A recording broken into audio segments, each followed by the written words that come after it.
Something caught my attention lately, and it's one of those things that at first glance makes you go, wait, what? Is that really true?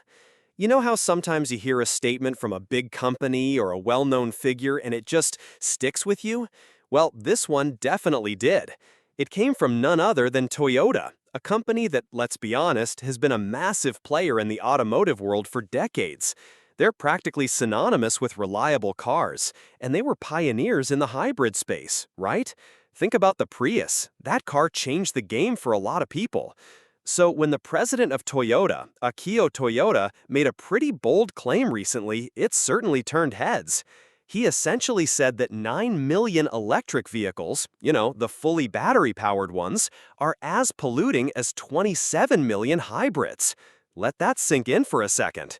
9 million EVs, 27 million hybrids, same pollution. It's a pretty striking comparison, isn't it? It challenges a lot of the conventional wisdom we hear about electric cars being the ultimate green solution. And honestly, it made me curious. I mean, if you're enjoying this deep dive into what's really going on behind the headlines, you might want to hit that subscribe button because we're always exploring fascinating topics like this. It helps us keep bringing you more of these conversations. But back to Toyota. This statement, it's not just a casual remark. It's coming from a company that has a vested interest in the hybrid market, and they've been incredibly successful there. So what's the real story here? Is there more to it than meets the eye? Let's unpack this, because it's actually a lot more nuanced than a simple soundbite.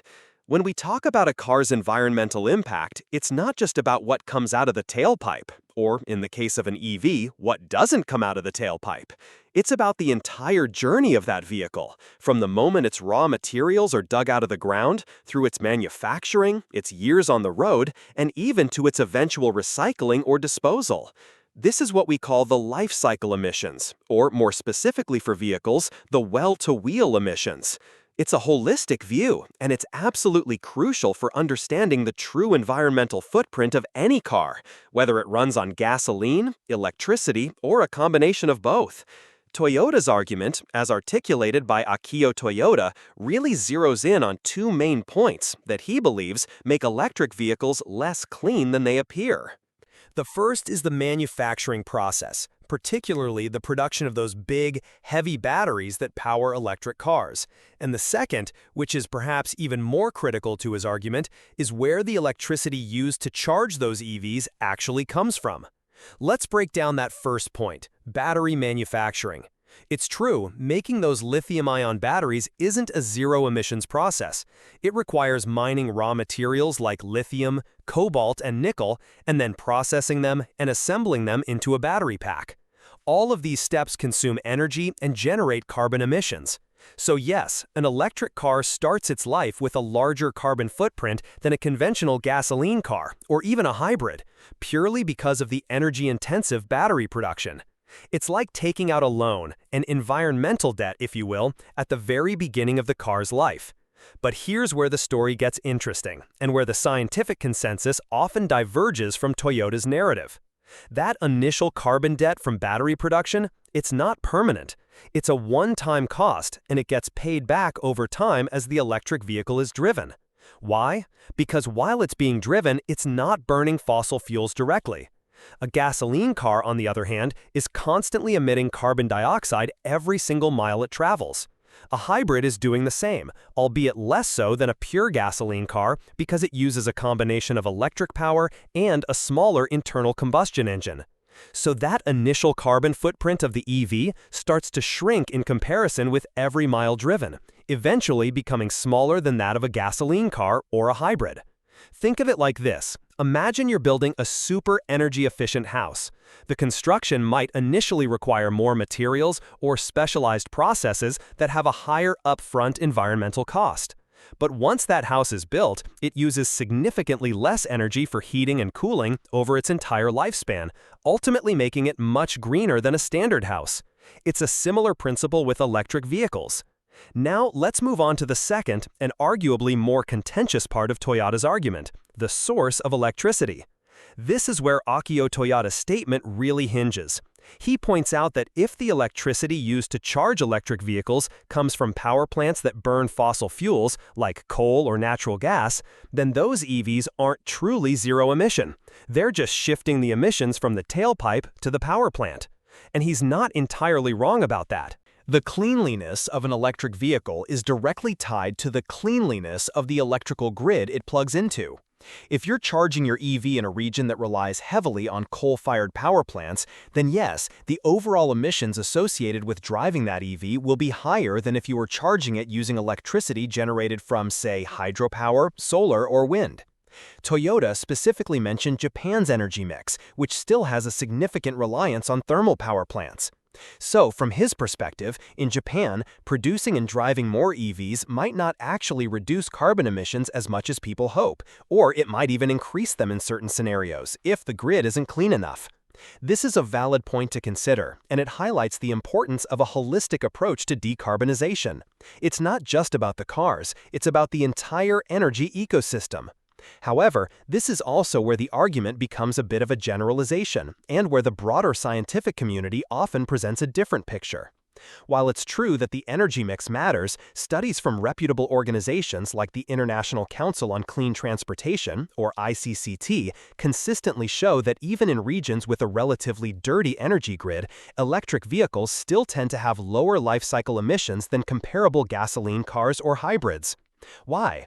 Because power plants, even fossil fuel-based ones, are generally more efficient at burning fuel and controlling emissions than individual car engines. They can also implement carbon capture technologies, which is much harder to do on millions of individual vehicles. Plus, grids around the world are getting cleaner.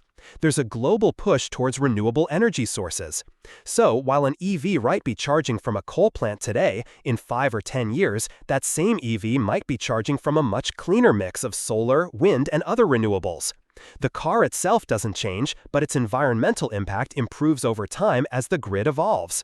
This is a dynamic benefit that gasoline cars and hybrids simply don't have. Their emissions profile is largely fixed by the fuel they burn. Let's talk about efficiency for a moment, because this is a fundamental difference between electric and combustion engines. A traditional gasoline engine, even a highly efficient one, converts only about 20 to 30% of the energy in the fuel into actual motion.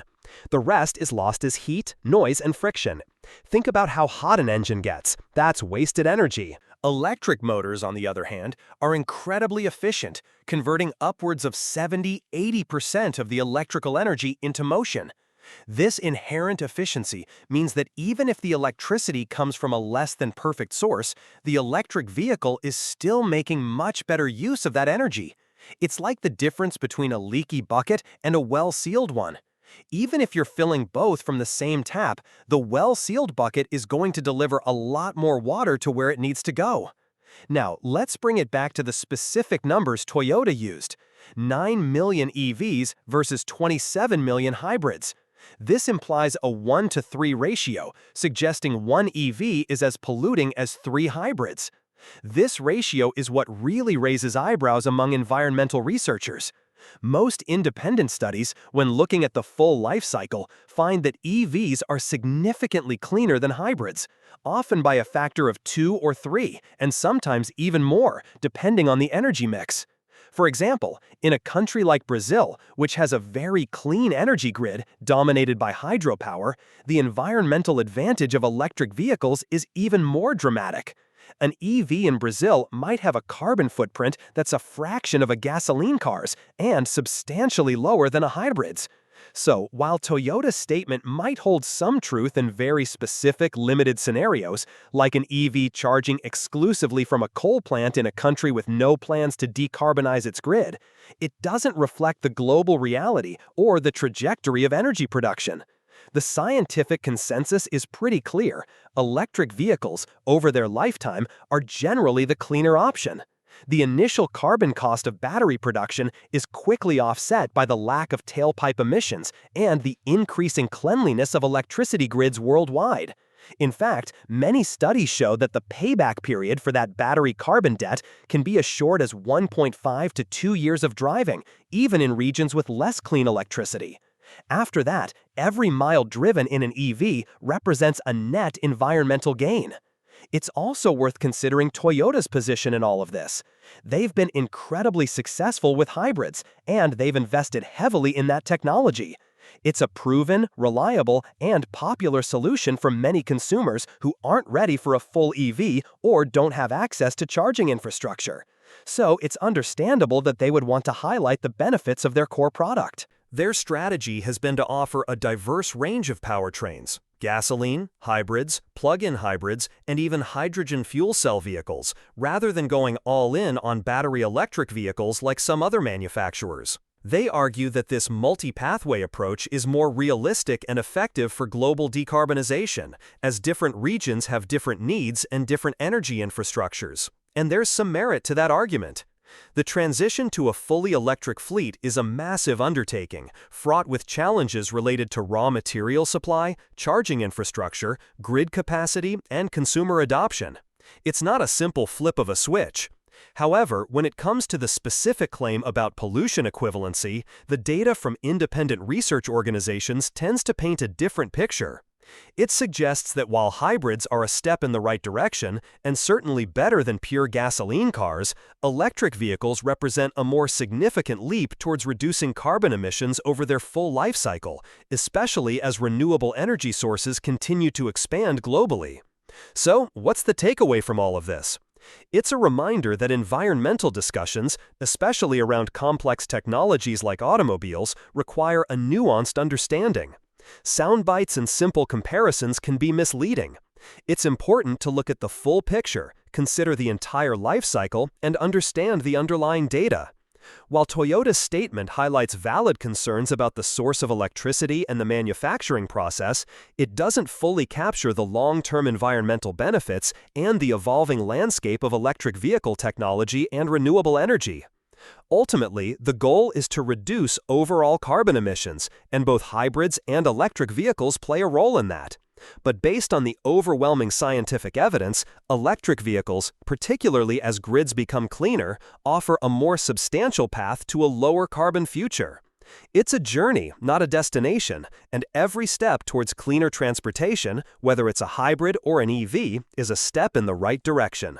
But some steps are bigger than others, and the data suggests that electric vehicles, despite their initial carbon footprint, are indeed a much larger stride towards a truly sustainable future. It's fascinating, isn't it, how a single statement can open up such a deep conversation about something so critical to our planet's future.